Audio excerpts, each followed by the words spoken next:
Coming up tonight on YCU, police need your help with a Windsor robbery. Restaurant Week continues this week. Find out where you can go locally. And we'll learn about some of the teen services at the Howe Library. With more news, sports, and weather, stay tuned. It's time for YCU, your local youth.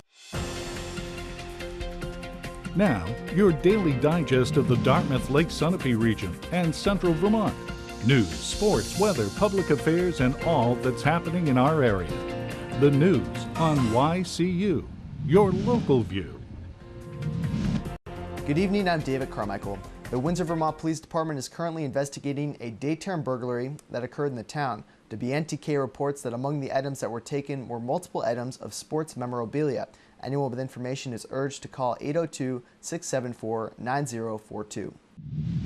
A small truck fire delayed traffic for about an hour along Route 12A in Claremont on Saturday afternoon. The Eagle Times reports that the Claremont Fire Department responded to the call at 11:07 a.m., as well as the New Hampshire State Police and Golden Cross ambulance. The driver, whose name was not released, was uninjured and pulled over near the Claremont-Cornish town line along Route 12A. He was driving a Chevy Avalanche. Still no word on why the truck caught fire.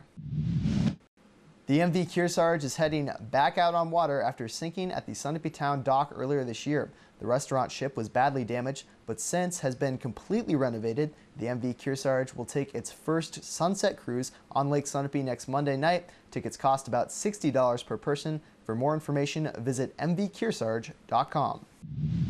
A Nescutney man was fined at least $750 for firing at least 4 gunshots into the living room floor at his home during an argument that took place in November with his wife and daughter about whether or not he was going to cook his own dinner. The Rutland Herald reports that 60-year-old Charles Johnson pleaded guilty to amended charges of disorderly conduct Thursday during a hearing at the criminal courthouse in White River Junction. Johnson was successfully talked into surrendering peacefully to police that were surrounding his house that November evening. Officers learned that Johnson had originally snapped after his wife had asked him if he wanted supper, and he said he would get his own expletive supper, and the confrontation escalated from there. The 5th annual Blessing of the Bikers at the Calvary Baptist Church in Springfield yesterday drew around 100 motorcycles, and it was an event that George Joyce would have loved. According to a report in the Eagle Times, Joyce, who passed away 15 years ago, owned the Eureka Triumph motorcycle shop at the corner of Eureka and Barlow Streets in Springfield. Joyce was honored with a trophy at yesterday's blessing because each year since the blessing's inception, organizer Tom Bishop explained that a local person is chosen as a special honoree, and this year it was George Joyce.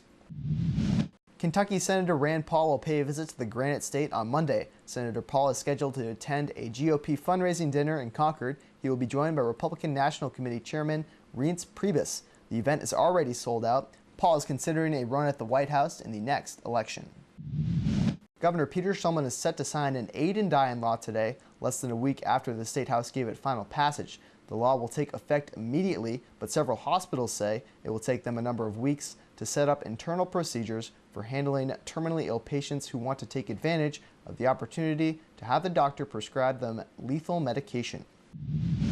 Organizers of New Hampshire's annual Proudy fundraiser for cancer research and treatment have set a $2.75 million goal for this year's 2-day event. The Proudy takes place on July 12th and 13th in Hanover. It has raised more than $17 million in the past 31 years. It features bike races, walk routes, and rowing events.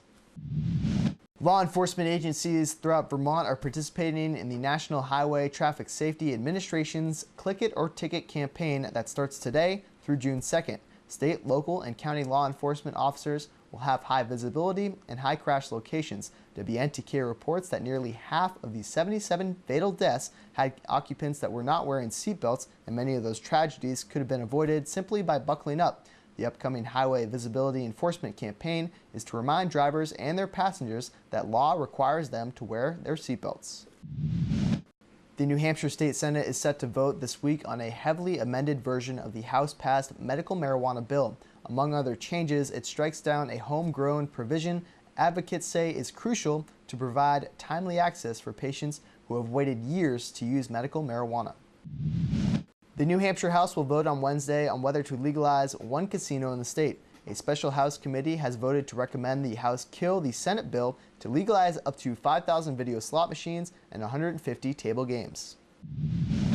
Friday kicked off the second annual statewide event, which features prefixed menus for lunch and dinner from a variety of restaurants from all corners of New Hampshire. Get out and experience the fine cuisine the Granite State has to offer. This 8-day event, hosted by the New Hampshire Lodging and Restaurant Association, will be packed with specials from all the restaurants that you love, as well as the eateries waiting to become your new obsession.